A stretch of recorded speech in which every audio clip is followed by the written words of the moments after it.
Meeting to order. If you could all stand and join me in the Pledge of Allegiance.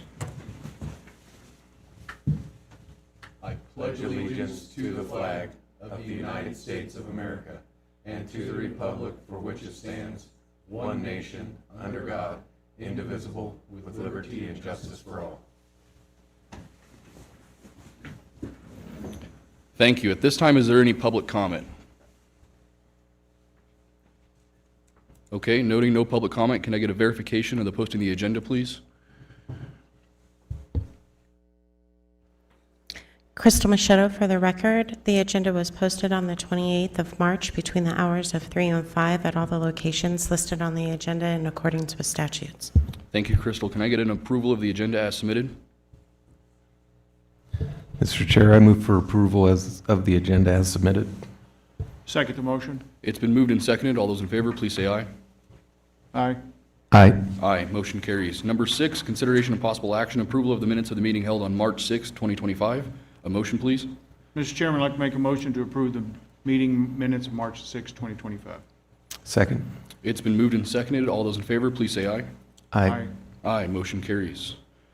Our first appointment, 7A, recognition of appreciation for Matt Johnson for his volunteer work and time and resources to improve girls softball field on North Main Street. Jim? Thank you, Mr. Chairman. Jim Barbie, County Manager. For the record, Matt has spent a tremendous amount of time, not only with the softball fields, but dedicated to the entire softball league and the process and working with the girls. My family's one of those that's blessed by the hard work that Matt's put in and the time that he spent working with my daughter as a specific reference, but he spent a tremendous amount of time getting those fields in good shape. He's been working on that not just this year, but the last 3 years, maybe more, Matt?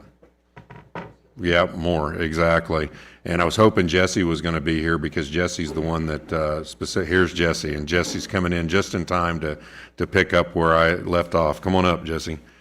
I gave him an overview quickly of the hard work that Matt's done and dedication to the softball fields. If you'd hit the button and add on, because I think it's important to know that you're the one that brought this forward and representing him. Good morning, everyone. Yeah. Thank you. I just want to recognize Matt for all the work he's been doing out there as a community member myself too, and just see. He's taken the initiative to go and do the backstops and all in his own time and spend some of his own money too to help the softball program get better, and he really cares about those fields, and he's one of the people that make me proud to be in this community, and he's a leader and takes it on himself, and he cares about this community. So I just really wanted to appreciate you guys seeing what he's doing and give him some recognition, but thank you guys very much, but especially Matt Johnson, thank you very much for all you've done. Matt, come on up. I think they've got a award and a plaque, and they'll get a picture. And Jesse, you get in that picture as well.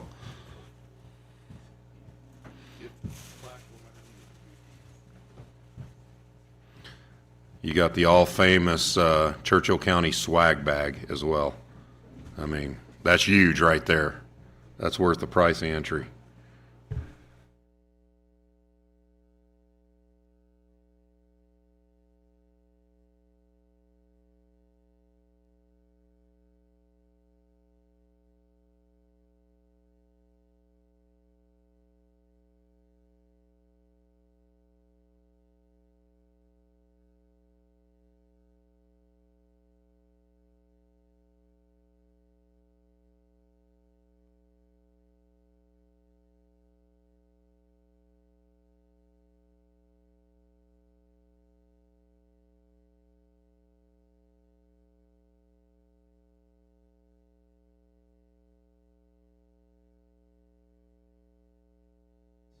Rolled up their sleeves to help.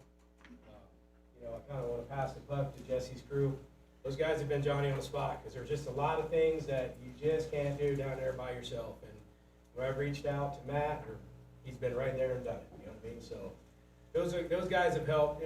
Just not myself, but not from the side of the county. It was like I was talking with Sarah from Hot Valley News. She asked me, "How did I get involved?" I said, "Well, it's pretty simple. I had girls." So that's when it started. My oldest is here in Brooklyn. My middle one, Ashland.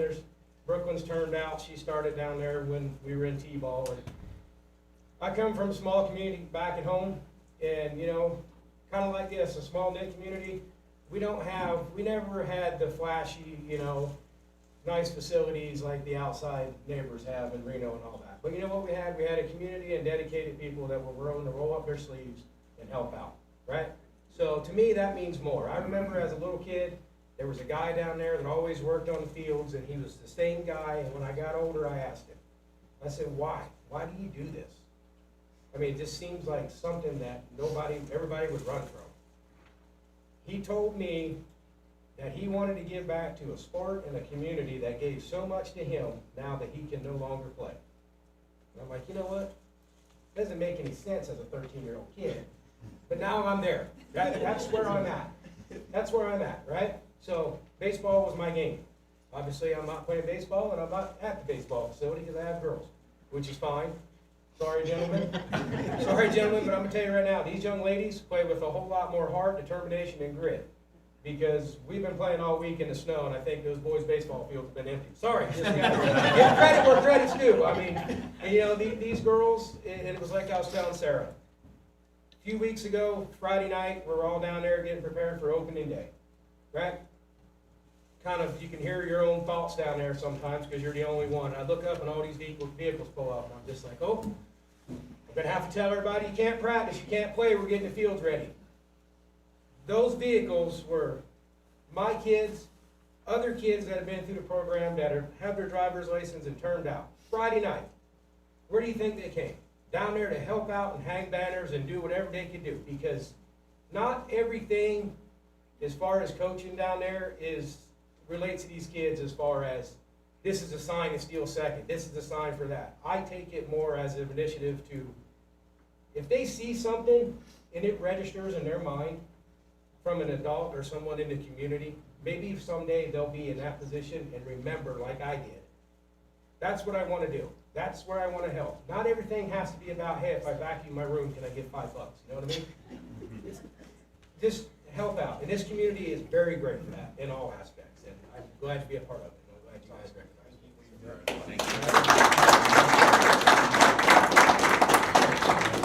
Also, get ready, Matt, because there's $10 million heading towards those fields this fall. And so they're going to start plan and design, and I'm sure they're going to want you at the table with your thoughts and impressions as that project moves forward. Congratulations. Again, thank you, Matt, for all the work you do on the softball fields. Move to 7B, consideration of possible action, adoption of a joint proclamation with Churchill County and the City of Fallon designating April 2025 as Child Abuse Prevention and Awareness Month. Shannon? Good morning, Mr. Chair and members of the board. For the record, Shannon Arts, Churchill County Social Services. I'm going to introduce Brittany Burton. She is our office specialist, clerical special. I don't know, they changed all the terms, but she actually is the coordinator of this program to present. Good morning, Brittany Burton for the record. Each year, Churchill County has over 300 reports of child abuse and neglect. Nationally, April is dedicated to increasing awareness about abuse and neglect for our kiddos and increase education on building strong family ties and healthy relationships. Churchill County will kick off community events tomorrow by first painting the town blue by planting pinwheels and dyeing the fountain blue, and the reading of the joint proclamation at Millennium Park at 10 a.m. Throughout the month, we will have family fun free events such as the Family Carnival at Churchill County Social Services William N. Pennington Center on the 24th of April from 5:30 to 7:30, and the sponsored Inside Out movie at the Fallon Theater on April 25th and 26th at 6:30. A full calendar of events can be found on the Churchill County Social Services Facebook and website. We hope you will join us tomorrow and every Friday in the month of April and wear blue to support this cause. Any questions? Any questions or comments for Brittany? Okay, any public comment? If none, a motion, please. Mr. Chair, I would move to adopt the joint proclamation declaring April 2025 as Child Abuse Prevention and Awareness Month as presented. Mr. Chairman, I second the motion. It's been moved and seconded. All those in favor, please say aye. Aye. Aye. Aye, motion carries. Thank you, guys. Thank I'll you. see you tomorrow. You want to get a picture? We'll grab a picture.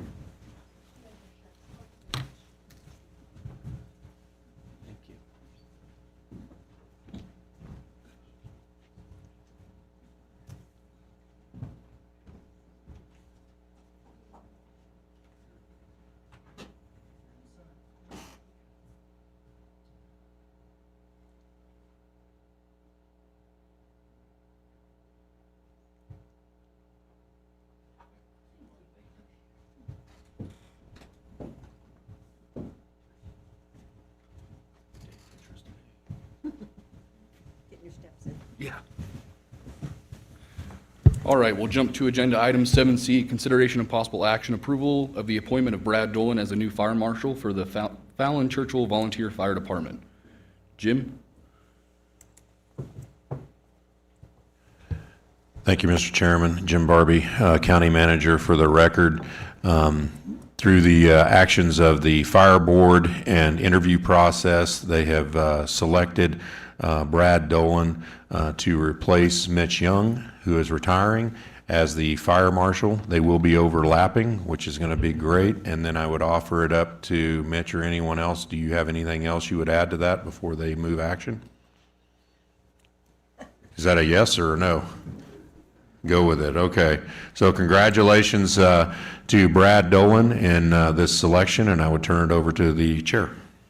Thank you, Jim. Is there any questions or comments from board or staff? Mr. Chairman, I'd just like to make a comment concerning this matter. I'm on the fire board. I was part of the interview process. I want to thank all the candidates that came out to help enhance our community in the future. It was very qualified candidates of all nature, and I feel that the fire board has done a great job in picking the correct person for the job, and we look forward to working with Mr. Dolan in the future. And we'd like to also thank Mr. Young for his service. Very well said. Thank you. Thank you. Any other questions or comments? If none, a motion, please. Is there any public comment? A motion, please. Mr. Chairman, I'd like to make a motion to ratify the hiring of Brad Dolan as fire marshal for the Fallon Churchill Volunteer Fire Department. Second. It's been moved and seconded. All those in favor, please say aye. Aye. Aye. Aye, motion carries. We'll grab a picture real quick. You gotta get up here now, Brad. Can't have too many pictures.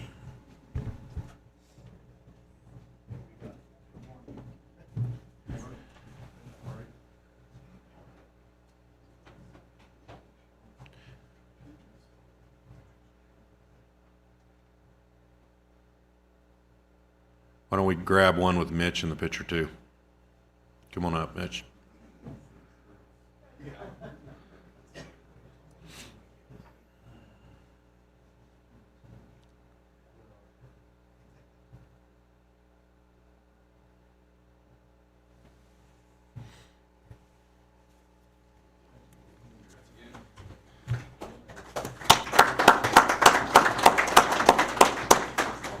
Do you need to sign it or swear him in, right? Yep. All the officials. So, raise your hand and repeat after me. I, Brad Dolan, I, Brad Dolan, do solemnly swear do solemnly swear that I will support and protect, that I will support and protect, defend the Constitution and government defend the Constitution and government of the United States, of the United States, and whether domestic or foreign, whether domestic or foreign, and that I will bear true faith, and that I will bear true faith, allegiance, and loyalty to the same, allegiance and loyalty to the same, to any ordinance, to any ordinance, resolution, resolution, or law of any state, or law of any state, notwithstanding, notwithstanding, and that I will and well and faithfully perform all duties and faithfully perform all duties of the office of the position of position of Fire Marshal. Fire Marshal. Congratulations. Thank you. Thank you. Congratulations, Brad. We'll jump to 7D, consideration and possible action, appointment of Tina Grainer to serve an unexpired term on the Parks and Recreation Commission through June 30th, 2026. Jim? Thank you, Mr. Chairman. Jim Barbie, County Manager. For the record, we had a position open up by a member leaving early on the Parks and Recreation Commission. Tina Grainer had applied for some other boards and was very vocal about wanting to be involved, and we thought this was a great opportunity and a good fit, and so we bring forward the recommendation of Tina Grainer to serve out the remaining term that was vacated to June 30th of 2026. On the Parks and Recreation Commission. Thank you, Jim. Any questions or comments from board or staff? I do have one question. When I was going through this, like you said, she applied for the cemetery board, and that's the application we have, and that's fine. Correct. So then we reached out to her and asked her if she would be willing to put her name in for the Parks and Rec Commission, and it's basically the same form, just a different title on top. And so she said she was willing to do so, and so we jumped at the opportunity as a recommendation. Excellent, thank you. Any other questions? Is there any public comment? If none, a motion, please. Mr. Chair, I would move to appoint Tina Grainer to the Parks and Recreation Board. Mr. Chairman, I'll make a second. It's been moved and seconded. All those in favor, please say aye. Aye. Aye. Aye, motion carries.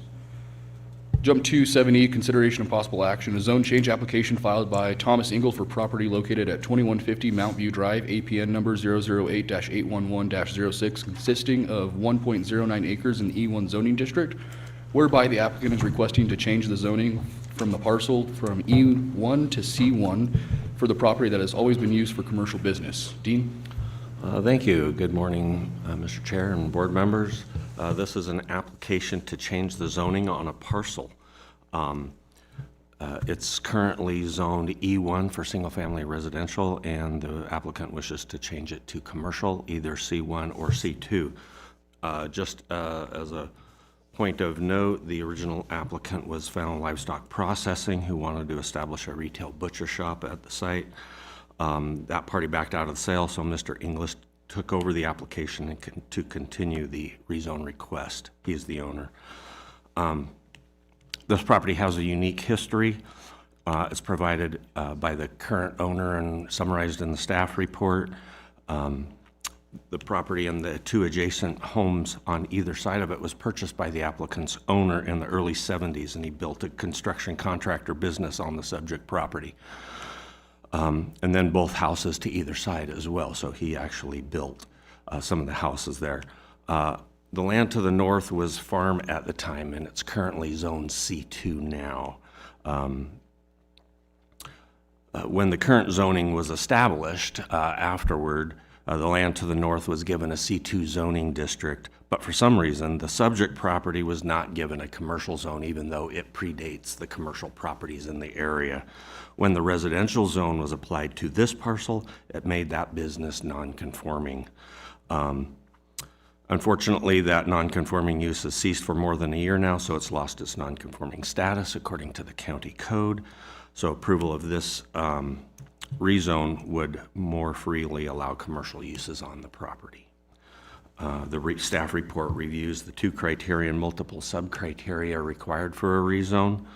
In summary, the zone change would not result in changes to the neighborhood because the commercial use is already established. And the commercial use predates most of the nearby residences. There are other commercial uses adjacent or nearby.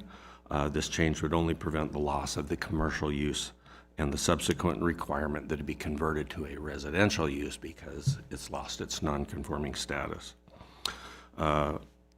Staff recommended approval and suggested that it be zoned C1 while the C2 exists adjacent. It is really not appropriate for the nearby residential uses, so staff recommended C1. The Planning Commission heard the request and also recommends approval for C1. I'd be happy to answer questions. Thank you, Dean. Is there any questions or comments from board or staff? Mr. President, I'd just like to clarify that in the future, someone wants to go backwards to E1 because the building's no longer usable as a commercial facility. The process is the same and it's doable, no big deal probably. True. It would probably be an easy ask to go back to E1. The difficulty in this case would be the building is really not suitable for residential uses. If you go inside it or even see the outside, it's really very much a commercial property. If it went back to residential, it'd probably have to be demolished and then something new built. Thank you. I have no further. Any other questions or comments from board or staff? Is there any public comment? If none, a motion, please. Mr. Chairman, I'd like to make a motion to approve the zoning map amendment for Thomas Ingalls at 2150 Mount View Drive, assessor's parcel number 008-811-06, to change the zoning from E1 to C1. Second. It's been moved and seconded. All those in favor, please say aye. Aye. Aye. Aye. Motion carries. Thank you for your time, Dean. 7F, consideration and possible action, application for funding from Churchill County to support a community program for the Fallon Animal Welfare Group, FOG, in the sum of $3,000 for the ongoing efforts to control the stray cat population with spaying and neutering, housing for adoption, and treating with medical attention as needed. Mr. Chairman, Jim Barbie for the record. This is one of the community projects that the county has funded in the past and has a tremendous impact across the community in dealing with some of the stray cat populations that we have here that are largely driven by some of the ranches and the dairies that we have in our community. It's a real service that's utilized by a wide amount of population here in the county, and so from the county manager's office, we would recommend support of this. Thank you, Jim. With that, I'll turn it over to you, Charlie. Nope. There we go. Got it. Thank you, Jim. Thank you, commissioners. My name is Charlie Arcenega. I'm here representing FOG today, the Fallon Animal Welfare Group.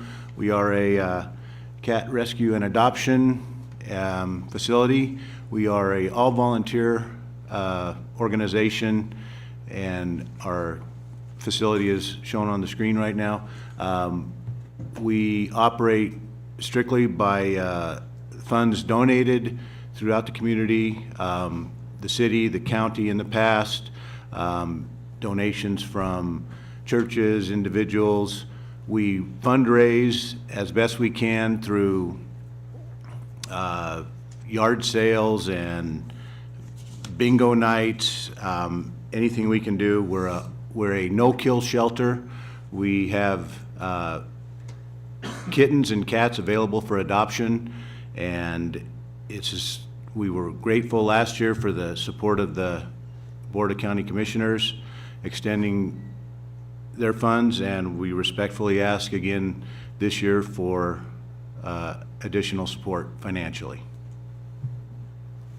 Okay, thank you. Is there any questions or comments from board or staff? Is there any public comment? If none, a motion, please. Mr. Chair, I would move to approve dispersal of funding to the Fallon Animal Welfare Group in the sum of $3,000 from the fiscal year 2024-2025 budget. Mr. Chairman, I second the motion. It's been moved and seconded. All those in favor, please say aye. Aye. Aye. Aye, motion carries, and we'll grab a picture real quick.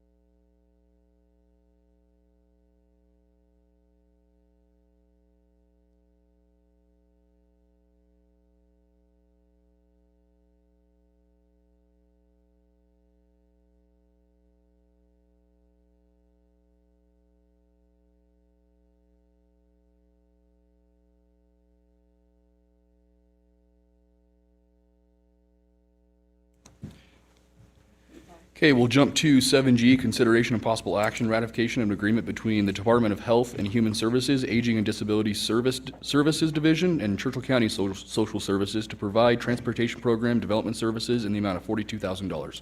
Shannon? Good morning, Mr. Chair. Again, for the record, Shannon Ertz, Churchill County Social Services. So when their conversation started to look at accepting the operations of the Churchill Area Regional Transportation, I had reached out to ADSD about obtaining support for that process. And this was approved by the Board of County Commissioners and the CART Board last month. So effective October 1st, those operations would come over to the county. So we were able to apply for the $42,000 to support a staff person to help with creation of all the policies, procedures, and the full transition. So today I'm asking for ratification of this. We will be bringing forward a position once we work with this with HR. If there's any questions. Thank you, Shannon. Any questions or comments from board or staff? Is there any public comment? If none, a motion, please. Mr. Chairman, I make a motion to approve the ratification as presented. Second. It's been moved and seconded. All those in favor, please say aye. Aye. Aye. Aye, motion carries. Move on to 7H, consideration of possible action, approval of a contract between Churchill County and Shawcroft for the purchase of, what is with these names? Vertica Security Equipment in the amount of $64,071 for increased security at the Social Services William and Pennington Life Center. Shannon. Again, for the record, Shannon Ertz, Churchill County Social Services. So since 2022, when we took over operations at the William and Pennington Life Center, we've had continued security issues. There was a lack of maintenance of the software and the camera system during the previous time, and now they're outdated, so you can't even upgrade those. So what we have done is gone out and found that the Vertica system can be provided through CarSoft, which is the system we're using at 270 South Main. It's an amazing security system where you can actually put in, if you're looking for a certain car, that can bring all those datas up. And so through that process, we found that it was going to be more than what the Life Center had budgeted. So we worked with ADSD first to obtain funding. We had some capital improvements funds that were available through them. So we were able to access the $59,179. And then we applied to the Nevada Pool. This is a program through Pool Pact for security and to increase facilities for and reduce the liability. They found that on April 1st, actually, that this met their standards. Chris Spross and I presented to them. They approved yesterday a total amount of $32,999. So this brings more to that project. The overall cost to the county, which we would take from the capital improvements account at William and Pennington, would be $10,326.95. We would have to augment the $326. So today I'm asking for authorization to enter into the agreement with CarSoft. One of the biggest things with this is the ADSD funds do expire on April 30th. And so I have been working with them, and once we have the agreement, they said they will make sure the project is complete and we can pay this out prior to that expiration. Any questions? Thank you, Shannon. Any questions or comments from board or staff? Is there any public comment? A motion, please. Mr. Chair, I would move to approve the purchase of Vertica Security Equipment in the amount of $64,071 and authorize the director to execute agreements for scenario to be determined. Chairman. If I can just jump in. So there was two scenarios on your agenda report. One was just doing options one, which was the lesser amount. We've been able to secure for option two. So if we could include that in the motion, I would appreciate it. We're going to remove that to be determined and put option two. Yes, I'll amend my motion to option 2 of the 2. Mr. Chairman, I'll second the motion as amended. All those in favor, please say aye. Aye. Aye. Aye, motion carries. We'll move to I, consideration and possible action, approval of a contract between Churchill County and PAC States for the wiring and installation of a security camera system in the amount of $38,435.49 for increased security at the William and Pennington Life Center. Shannon? Again, for the record, Shannon Ertz, Churchill County Social Services. So basically, this is the same scenario as the previous item. This is actually just for the installation of that camera purchase and/or security. Any questions or comments from board or staff?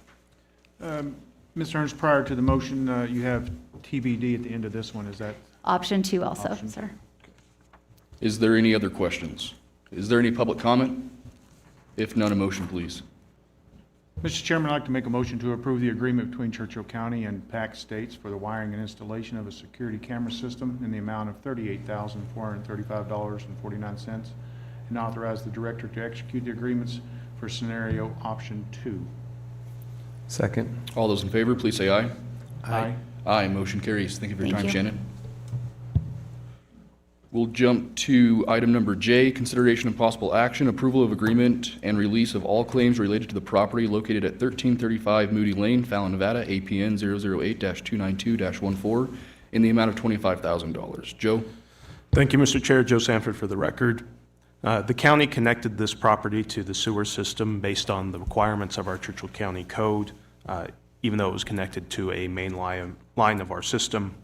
Although it was done according to our engineer's recommendations and all appropriately known standards, it has had a significant negative impact on the homeowner, a strong smell and potential damage to the home.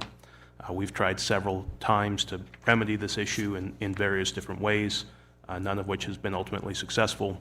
This is a release of claims form providing $25,000 to the homeowner. They would be installing a new septic system and then having no further obligations from the county. If you have any questions, I'd be happy to answer them. Any questions or comments from board or staff? Is there any public comment? A motion, please. Mr. Chair, I move to approve the agreement and release of all claims on the Moody Lane property in the sum of $25,000. Mr. Chairman, I'll second the motion. It's been moved and seconded. All those in favor, please say aye. Aye. Aye. Aye, motion carries.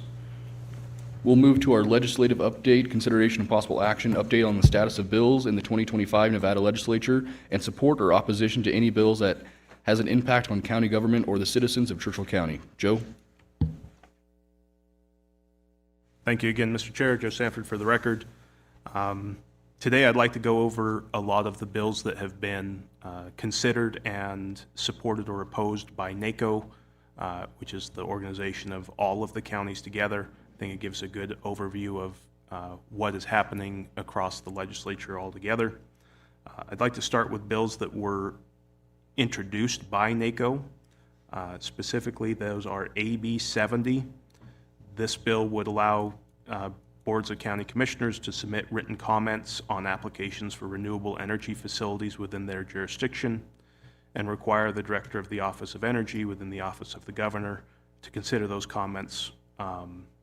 This is something that has already been heard once by the Assembly and is being pushed by NACO. I wouldn't ask that we would take action today because it is already being done on our behalf through NACO. But it is something that is relevant and it is being considered, I guess, not just for this, but all of the various types of tax abatements that are coming up throughout this session, that if there is an expansion of those tax abatements, that potentially we would expand this bill to include those. The second and third are SB 65 and SB 73. These are both related to public records issues. SB 65 clarifies that medical examiner records are public records, or at least certain of them. This issue does come up on occasion, especially because medical examiner records tend to be somewhat graphic, and it can be disturbing when people go to release these as to whether they are or are not public records. So this is a good fix for us to just have clarity on that issue. SB 73 relates to county clerks and the inspection of registered voter signatures. This would allow anyone to inspect signatures, but would not require us to release a copy of the voter's signature, which is something that has come up before and is a good fix. After that, these are bills that are being supported by NACO. AB 27. This is an exception for retired members of PERS to accept full-time or independent contract employment in a county under 100,000 without disqualifying their PERS benefit. There is a limit to not more than 4 members at a time for this. I would say, it would be great if we didn't have to continue to pay PERS when we chose to employ this option. But we do. However, it does provide another option to the county that doesn't exist right now. If we did have a particular candidate that was a PERS retiree, this would give us the flexibility of without having to either have a critical needs position, or if that was to continue for more than 2 years. Currently, critical needs positions cannot extend beyond that, and so This gives a little more flexibility to the county. It's not perfect, but it also avoids potentially encouraging double dipping, which is something that was desired to be avoided.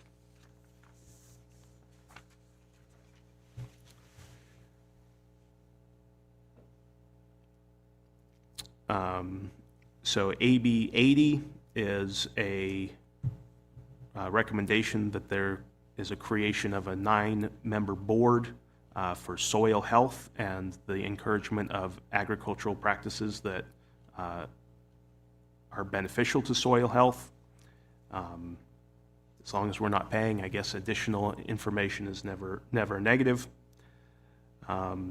AB 108 is an appropriation of $1 million from the State General Fund for the biennium to the Outdoor Education and Recreation Grant Program. These grants usually come to local government entities, and so this is potential source of funding for local government.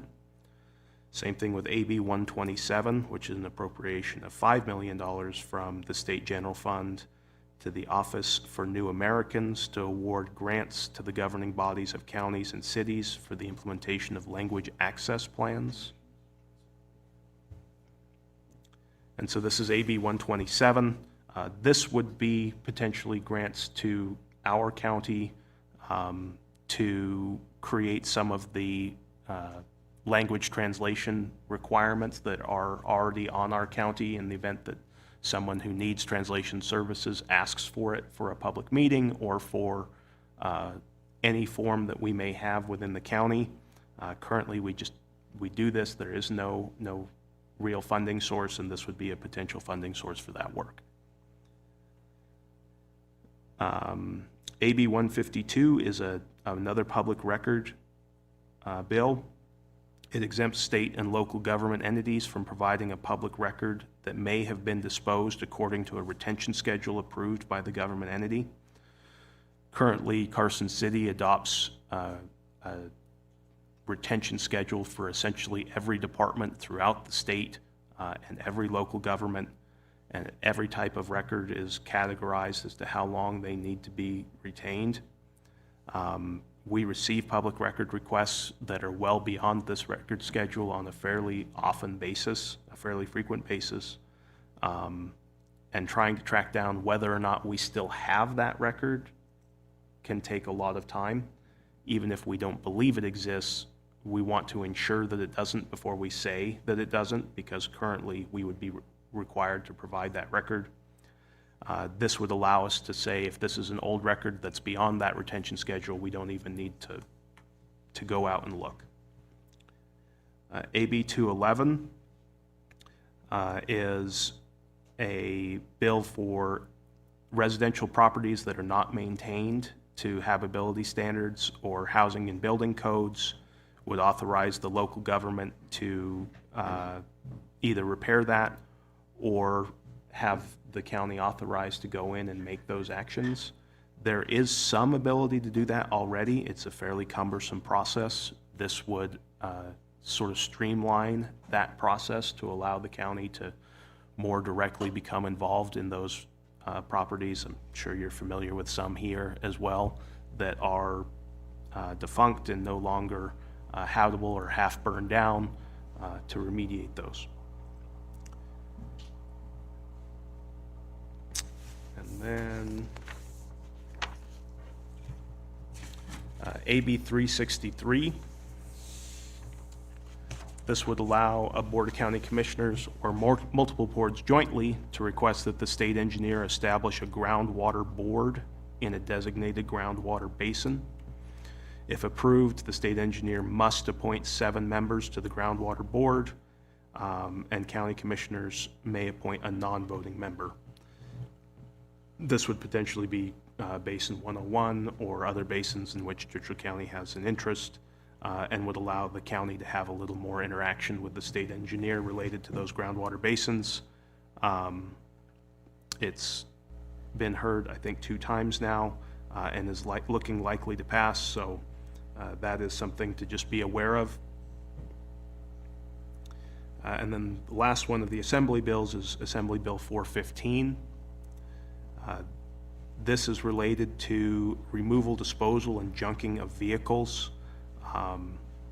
We currently have abandoned vehicles on a relatively regular basis out at the fairgrounds and other places where they become a blight, and actually gaining title or authorization to dispose of those vehicles is also quite cumbersome, especially because there is insufficient funds available to a tower to actually get compensated for that. Currently, the county just ends up paying the tow charge because it is what allows us to get the process done.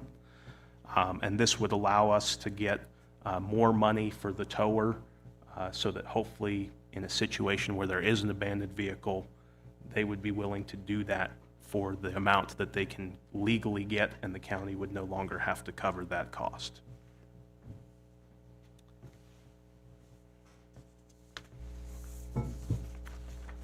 Fortunately, Senate bills were not as heavy. SB 69 is related to data centers, which currently doesn't have a lot of impact to us, but would allow that if we had a data center here where co-located businesses are inside that data center, they could be taxed at the correct amount and not receive part of the tax abatement.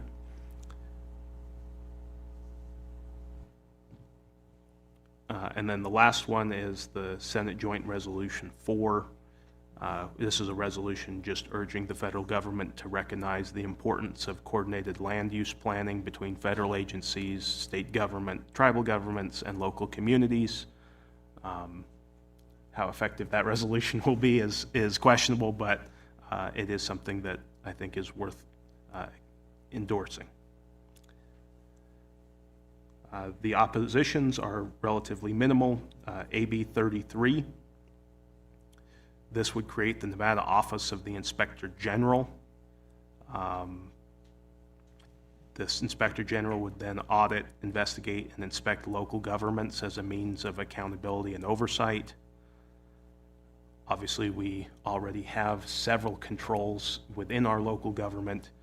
We're already public documents for all the way across. Anyone who is looking to obtain anything can already do so. So this is just another way for the state to have another department that comes at the expense of the counties. AB 128 would create the Office of the Public Records Ombudsman within the State Department. They would provide oversight and review of complaints for public records requests. Again, it's just another state agency looking over how the counties do this. There's already a judicial method to enforce public records requests that is very thorough. And so no real benefit here, but just continued work for compliance.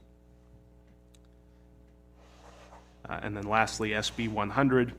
This is a bill that would require the clerk to use only vendors of voting equipment or machines approved by the Secretary of State. They would have to get approval by the Secretary of State if they wish it to change. And then the part I think that is causing opposition is that if a public officer does not perform their duties in a timely manner, like certifying the election, they could be charged with a felony, which seems entirely unnecessary. And so that is also opposed just because it has potential impacts on our clerk's office for criminal liability and what's already a pleasant process. And that's all I had on NACO bills. There was one bill that has come up relatively recently and potentially has a strong fiscal impact for the county health district, which is SB 423. And that would provide funding for mental health to health districts. It may not have gotten to the spreadsheet yet up there, but it is something that I think we want to keep an eye on. I haven't had a great deal of chance to look through any potential negative impacts of that bill, but the appearance of the fiscal impact to the health district would be extremely positive. maybe Shannon may know more about that bill, but I don't. I think at this time, it's just something that we're looking at as potentially beneficial. Okay, any discussion on any of these bills? Questions, comments, concerns? Mr. Chairman, Jim Barbie for the record. Just to give you an oversight of kind of where we are in the process, Monday was the date they started closing the less, I don't know what you want to call it, less significant budgets. But basically, there's several budgets like education and the pay budget that'll be held to the very end of the session. But some of the smaller agency budgets have already gone through hearings, and they'll be moving through and being processed for closing to get that done as they approach that end of the session. Additionally, April 11th, so next week, any bills that haven't passed the first House committees haven't been moved on beyond that will die away unless they've been declared exempt, which leadership and I believe the governor's office has the ability to declare bills exempt. So we're starting to see some of the session wind down. So we will have a bulk of bills that should fall off of the list. They can always be revived. They have ways they can go back and reach back, but it does start to kind of narrow things down and see what's going to be moving forward. And then again, here in 2 weeks, April 22nd, you have to have first House passage or be declared exempt, so that you're going to start seeing these again fall off in the next 15, 22 days, somewhere in there, just as an FYI, kind of where we're at in the process. Thank you, Jim. Any other questions or comments? Joe, I do have one question. Are you familiar with Robin Titus's SB 108, the navigable rivers that she's doing? That would just give local entities the authority to clean their own rivers. Is that something that we want to support? I know it's mainly driven for the Carson River watershed, and many of the other counties along the Carson River came out and supported that bill. I haven't looked at it specifically. I do recall that there was a bill by Senator Titus that was related to waterways. We haven't had that obstacle other than having to work with the state to get authority before. But it sounds like something that would be beneficial. I would like to look at the bill maybe before I give any opinion as to any potential pitfalls. Nope, go ahead. I would just add to that, that would be a huge benefit for us because currently we're limited at the Sheckler Bridge. Anything north of there is declared part of the what's it called, the Army Corps of Engineers, in which case we don't have authority to go in and clean because of their authority, because it becomes a navigable waterway, which also I think, if I'm not incorrect, that the state INDEP or DCNR does not have the authority to issue a permit in there. So I suspect that this bill would create the ability to give those authorities and permits to go do cleaning up in those areas that are part of that navigable declaration, which we currently don't have. So I would definitely suggest the county, if that's the case, get on board with that bill. It would be significant. So I'd like to add SB 108 to that support list, or the motion to support SB 108. Any other questions or comments? Can we just clarify, there's several items supported by NACO. Was 415 supported by NACO? AB? Yes, it was. Okay. And Senate Bill 69 was supported by NACO? Yes. And then Resolution 4, do we need to, you said you didn't think it'd matter, but. I mean, I don't have an objection to the endorsement. That's Senate Joint Resolution 4. So if that's the only one's not covered by NACO is the resolution, right? The only one not on NACO's list was SB 423 and SB 108 that Chairman Ghetto just mentioned. All right. I think we should support 423. I mean, Any other questions or comments? Is there any public comment on any of these bills? Okay, a motion, please. Mr. Chairman, I'd make a motion that we show support for Senate Bill 423 and Senate Bill 108 after the review of the attorney to make sure he coincides with that. you want to add any to that, or? The rest of them are supported by NACO, unless you guys want to just show support for them as well. Joe, what do you want to do there? Do you want us to support some of those too, or no? I agreed. I think that those all were all beneficial to the county, and so this definitely doesn't hurt to have additional support, but they are also supported by NACO. So if you want to include all of the bills that are being supported by NACO to be individually supported, then I'd be happy to do that as well. Thank you. I would recommend doing that. Mr. Chairman, I'd like to amend my motion to include all bills supported by NACO that benefit our county as well. Okay, and then is NACO opposing those other bills, Joe, or no? AB 33, AB 128, and SB 100? Yes, they are opposing those three bills. So can you add to your motion, Eric, to also for the opposition, or? Also in the motion, I'd like to amend it again to support the proposal along with NACO for AB 33, 128, and SB 100. I'll second as amended. It's been moved and seconded as amended. All those in favor, please say aye. Aye. Aye. Aye, motion carries. Thank you, Joe. Does anyone want to poll any of the letters received? I do not. Okay, if not, we'll jump to new business, item A, consideration and possible action, acceptance of resignation of County Manager Jim Barbie effective July 7th, 2025. Who's taking this one? Kim?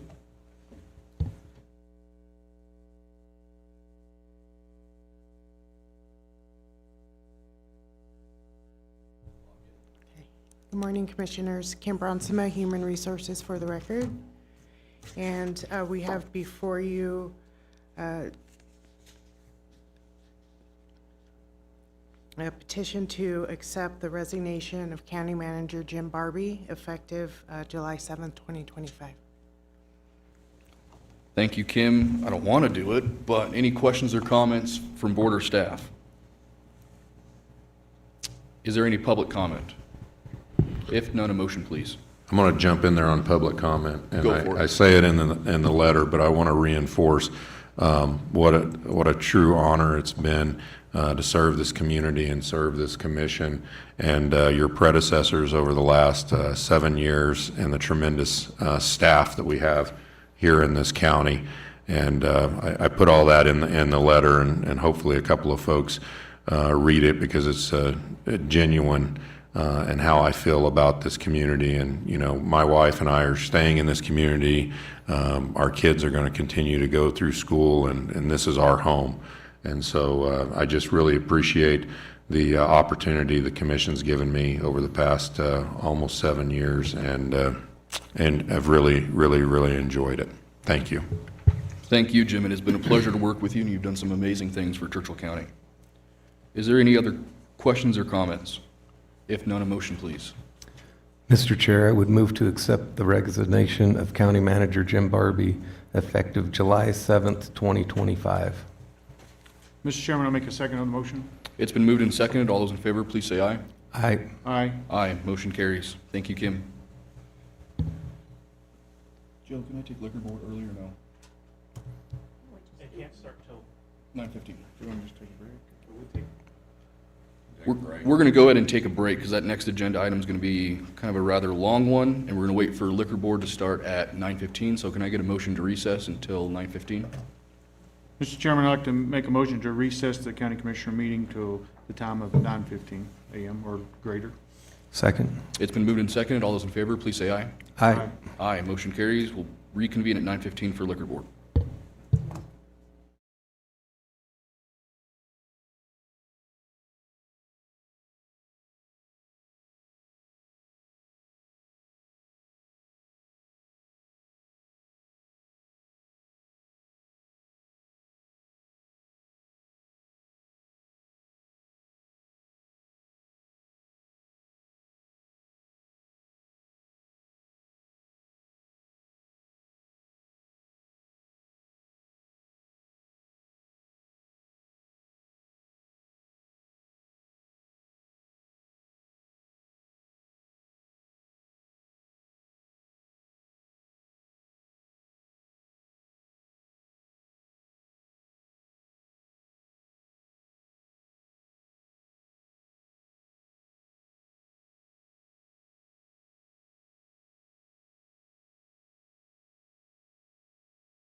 And call this liquor board meeting to order. At this time, is there any public comment? Noting no public comment, can I get a verification of the posting of the agenda, please? Crystal Machado, for the record, the agenda was posted on the 28th of March between the hours of 1 and 5 at all the locations listed on the agenda in accordance with statutes. Thank you, Crystal. Can I get a motion to approve this agenda as submitted? Mr. Chair, I move to approve this agenda as submitted. Second. It's been moved and seconded. All those in favor, please say aye. Aye. Aye, motion carries. We'll move to review and adoption of minutes of the meeting held on August 1st, 2024. Can I get a motion for that, please? Mr. Chairman, I make a motion to approve the minutes for August the 1st, 2024.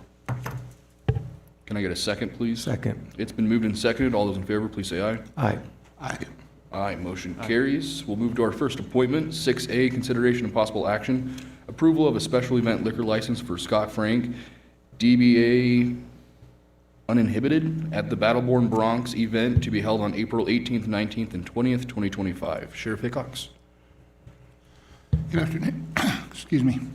Good morning. This is Sheriff Hickox. For the record, I have received the application from Scott Frank for the event coming up. Did our required background check and came up with nothing that would exclude him. So my recommendation to the remainder of the board would be that we go ahead and approve this.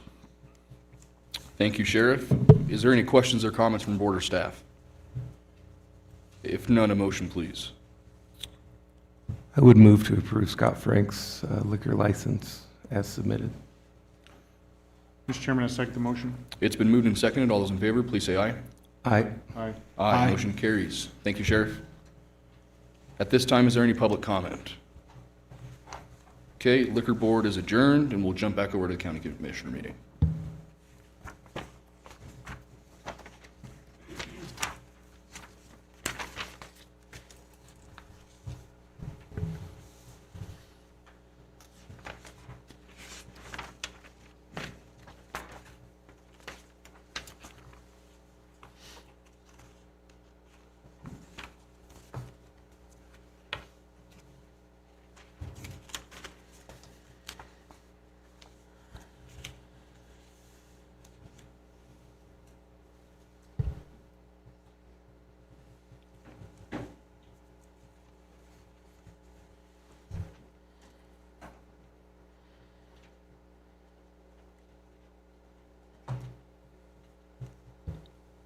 Good to go? Okay, we left off on new business, 11B, consideration and possible action. Discussion, direction, and approval of the next steps for selecting, interviewing, and appointing / hiring a county manager for Churchill County, Nevada. Joe? Thank you, Mr. Chair. This is Joe Sanford for the record. NRS 244.125 has the Churchill County Board of County Commissioners as the authority that appoints, hires, evaluates, and if necessary, dismisses the Churchill County manager. Having received and accepted the county manager's resignation effective July 7th of 2025, this is a hearing to establish the procedures under which a new county manager will be recruited, interviewed, and hired. This will have to be done for the ultimate selection in an open meeting as required by NRS. There is a proposed recruitment plan that's been provided to the county commission in the agenda report. If you'd like to run through that process or discuss that process, we'd like to have your information as to how you would like that process to be done from step one all the way to the ultimate selection of the county manager. Mr. Chairman, Jim Barbie for the record. I'd like to give a little bit of background before we start running through that document. In the previous recruitment that was done in 2018, the county hired a headhunter agency that put out the postings and helped guide the process for this. The process that we're bringing forward as a recommendation does not include that, but I want to kind of identify that basically is up to your, this is just our recommendation, that's up to you, to your decision. The reason we specifically didn't bring forward a national headhunting firm or suggestion of doing that process is because if you look back at the process in 2018, the 5 individuals that were interviewed, I think 3 of those individuals were from this regional area. And as the successful candidate in that last process, I was not actually even aware or contacted by the heading organization and saw the position posted on LinkedIn. As you know, we've gotten even more technology advanced as we move forward since 18. We believe there are online options that give plenty of exposure to the position nationwide, and then the county doesn't have to forego with the expenditures associated with a headhunting component.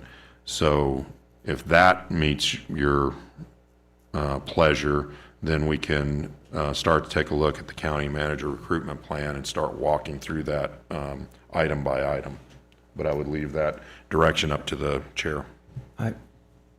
Go ahead, Matt. I read through this plan thoroughly, and I've been through this process a few times, hiring superintendents. This process is pretty much standard when you're hiring a public official, somebody, superintendent, county manager. This is very standard. We have very strict open meeting laws in the state of Nevada. This keeps us as commissioners very much in compliance with open meeting law, and it's standard across the board. And it's not so much different than the private sector. I've been involved with HR for a while, my previous position, but there's some things that we really have to be cognizant of. We can't release names of people. Everything, if we kept all the applicants, everything would have to be redacted. It's just a convoluted process that I don't think that we need to do. I've read through this. This is standard operating procedure. I like the timelines. So if the board wants to go through it item by item, we can do that. I was just wanting to say my 2 cents before we went item by item. I personally don't see the need to go through item by item. We've all reviewed it, know what it says. Is there any other questions or comments from board or staff? Mr. Chairman, I'd just like to make a couple comments. Just want to make sure that we do the best job we can for the county. We have been elected to run the county, to make sure the county moves into the future. And I just want, and it's obvious, the appetite of the other 2 commissioners is to go with this form, and that's everyone's prerogative. I just wanted to, is there any position there for us, the county commissioners, to be the board, like a number 2 HR representative and county manager? They review all the applications and determine if they're qualified or not qualified. And then at that point, they come to us and we determine through a rating system, ever how we choose, to determine who gets interviewed. Now, I understand that Commissioner Hyde laid out the process of public meeting and stuff. However, if the candidate's going to get interviewed, it's going to be in public, and their application is going to be part of the packet. So if you submit an application and you don't want it to be public record, then you probably shouldn't submit for the job, is my feelings, which is only me. So therefore, I don't, and if we don't want to do the work to redact the information, then are we really trying to pick the best candidate? So I think it's our duty as county commissioners to pick the candidate to lead the county. I'm not interested in, if this committee exists of people from the past administrations. I'm not interested in them making decisions for our future. Now, if I'm wrong, I'm wrong. But I think it's important to make that statement that if people from the past choose our direction, I don't think They get to go home and not worry about it, and then we have to deal with ramifications. Now, it's all speculation, right? Because who knows? It's a double-edged sword. It could all work out just fine. I just wanted to make sure that we had a little bit of a discussion, and if it was possible or intrigued anyone to go down that road. I feel like I'm fully qualified to pick the next county manager in my vote. we will be the ones to select that candidate. That's correct. I We're know gonna- that. I think the way that this is kind of written out and how this is going, they'll bring us, it's not like they're just gonna present one candidate to us. They're gonna present the top candidates, but they're gonna be the ones to weed out unqualifieds, situations like that where they're gonna go in and take care of those pre-steps for us. And I personally like having prior commissioners' input. I mean, I talk to prior commissioners all the time. I like having their input on this kind of stuff. So I like the way it's written currently. Okay, and then, we can all have our own opinions, correct? And, but that's just my thoughts on the matter, because I feel like I was elected to this position to do my job as a county commissioner. My county, my job is to make sure the county is in the position I want it to be in. So if we start at the beginning and we do the whole process, then all the blame comes to us. It's on our shoulders. And I think we would do a much better job if we didn't depend on others. We are depending on HR and Mr. Barbie to weed out the candidates already that don't meet the qualifications. So the likelihood of us getting more than 10 applications to us is slim anyway. But that's just my thoughts, and that's where none of my other comments matter if we don't get past number 2 with changing the selection process. Mr. Chairman, could I make a recommendation? Go ahead. Maybe get us a little bit of meeting in the middle. What if the recommendation panel, those names are brought forward and approved by the commission? Would that work for you, Eric? I think, if that's an option, then maybe each county, if that's the appetite and that's the way, you guys thinking, each commissioner would pick the person that they want to be on that committee.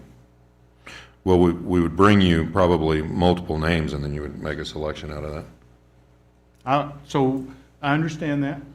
Well, because then it becomes a more complicated, we're trying to get, we have a amount of time that I'm here left. I mean, maybe this goes beyond that, but, I don't think anyone's trying to pull a fast one. I want to be on the record there, and so I'm just trying to find a way that maybe everybody feels more inclusive in the process. I want to make it clear that I'm not making any indication that someone's trying to pull a fast one. What I'm saying is, as a county commissioner, I think it's my duty to do this job, and I think that I'm qualified to do this job. I don't need to employ other people to do this job free or for money. That's the statement I'm making. If the county commissioners, if we're going to pick from a list, then each county commissioner needs to put someone on that list. I would just remind you that as soon as we receive a list, that becomes public record, and we cannot see that list prior to the public. So, and I totally respect Commissioner Blakey's feelings on this, because I had a hard time as well the first time I went through this process and was trying to figure out a way, because ultimately we are responsible. But we also have to have some trust in people that we've hired, that are hired and currently employed, to go through some of these applications to narrow it to a qualified field. And we are allowing that. Our HR department and Mr. Barber Right. is doing that. And I would like to see them come to a narrow field, and if it makes anybody feel better, we can. Well, and I'm rethinking that, and I would look to Joe. If it's a committee that's approved by the commission, then it becomes subject to public open meeting law. Am I correct in that? Yes. So if Okay, if so a then that committee is becomes an created entire by this thing. board, it would also be an open meeting committee. If you have any other questions, I'm happy to answer them. I know, I think maybe. Yeah, we went through this, and, you know, my recommendation in my prior position was putting the board chair. Well, if you appoint the board chair, it's exactly what they're talking about. So we really couldn't do that. So like I've said, this is a process widely used by everybody across the state. Like I said, it's not 100% different than if somebody's applying for a position at, let's just I'm gonna throw out CCCOM. They narrow it down, and then they bring in the supervisor for interviews. It's really standard. And I understand, Eric, and I completely respect your feelings, and you know, I tend to agree with Miles too. You know, if they so choose somebody, a former county commissioner, I can't think of a better person than a former county commissioner to be on that committee, because they were duly elected prior to us. So there's a certain element of trust there as well. So I think this is a streamlined process. If we have candidates, and at the end of we can revisit seeing more, you know, and that's in there. So, you know, I would like to stick to this process. Is there any public comment on this agenda item? Is there any more comments from board or staff? I would like to make one more comment that I'm not questioning the integrity or the leadership of the past, but in their time in office, that was the time for our county. We are now in the leadership of the county, and now is our time. Is the same old process still the correct process? I want to bring that option to C. That's the reason why I brought the options, to make us think about different things in different ways. That's the purpose of that. I fully support my idea because I think it's a great idea, but I can see that there's opposition. I'm not here to work against the county. I'm not here to be the county manager. I'm not here to make the rules. I'm just here to bring options to make sure we are making the absolute best decision. That's all the comments I have. Okay, thank you. Can I get a motion, please, for this agenda item?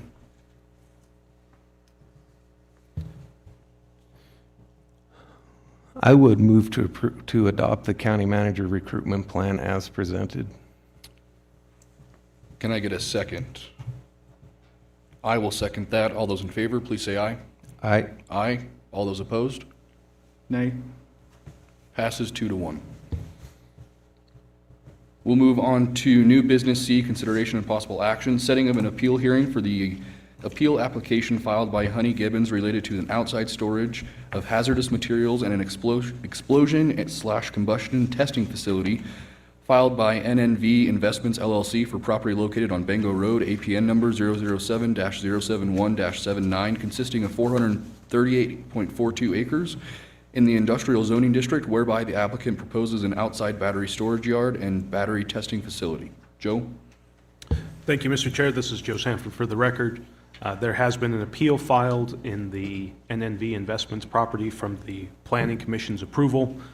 There's in fact been multiple appeals filed, and so I'm going to ask that the board's motion be to set a special hearing for all appeals filed for the Planning Commission approval of the lithium battery storage and testing facility. The recommendation and time at this point is set for 3 p.m. on April 16th at 2025. To have that date set, it's already planned for publication in the paper. If you would like to move that date, we can discuss the process for selecting a different date. Thank you, Joe. Is there any questions or comments from board or staff? Mr. Chairman, I have two questions, I believe, at the time. I just want to clarify with DA Sanford that when the Planning Commission originally heard this item, they tabled it for 30 days, and then they had a special meeting before the 30 days. I just want to understand that that's totally correct, I guess?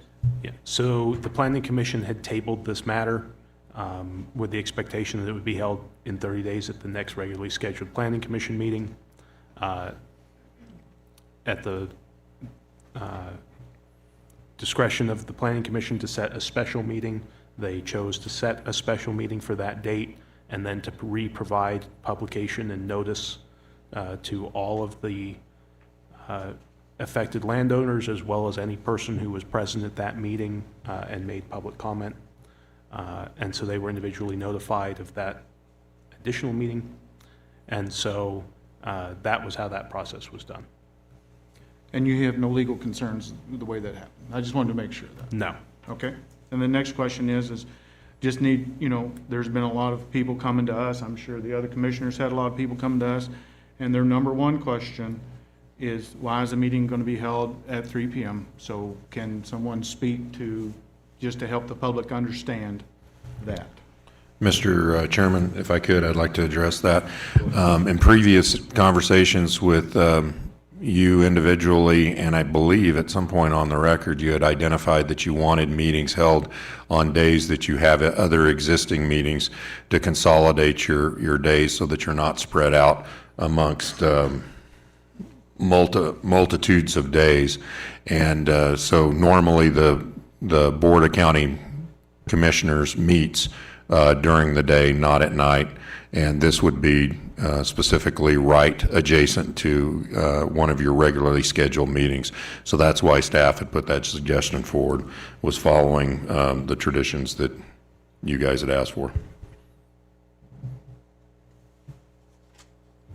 Thank you for clarifying those two items. I have no further. Any other questions or comments from board or staff? Is there any public comment? If none, a motion, please.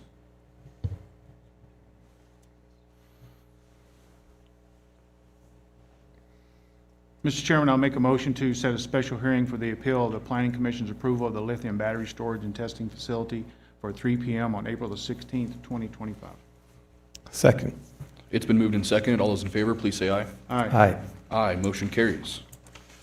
Move on to new business D, consideration of possible action, ratification of a letter of support for the rural residency program at Banner Churchill Community Hospital to be used for the HRSA grant application.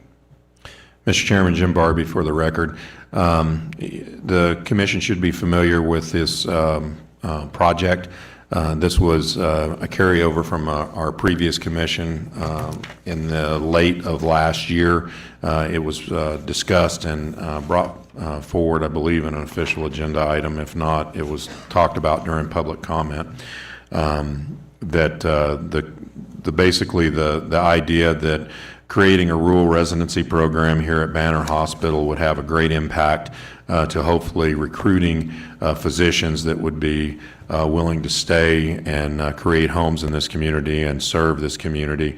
And how important that is we've seen a fair amount of transient physicians move in and out of the community that I can personally speak to in my time here in the past 7 years.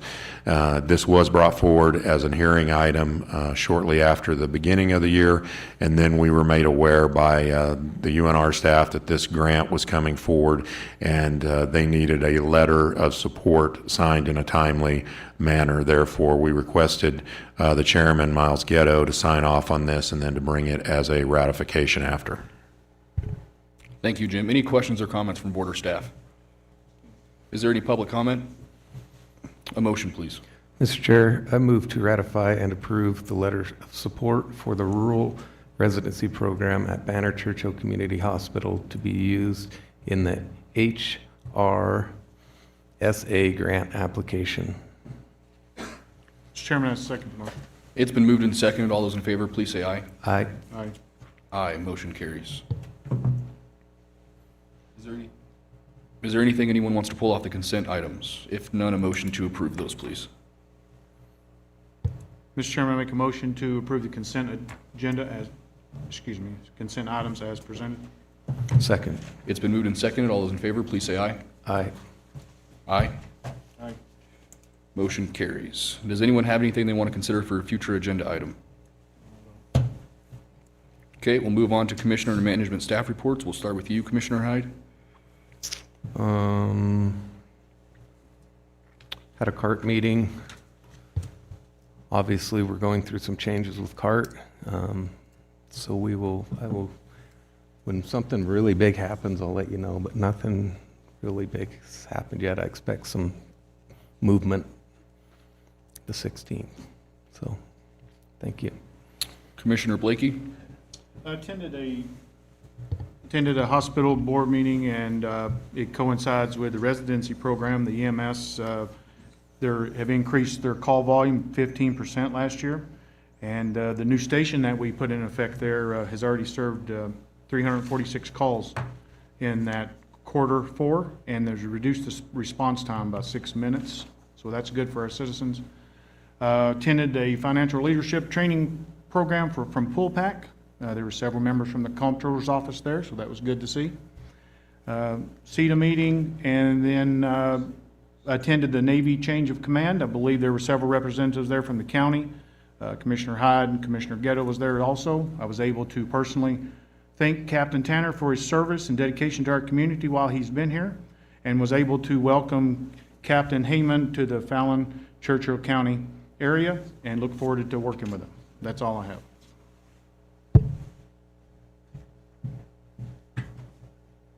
Sorry about that. I had a NACO Board of Directors meeting. I also attended the change of command, as Commissioner Blakey stated.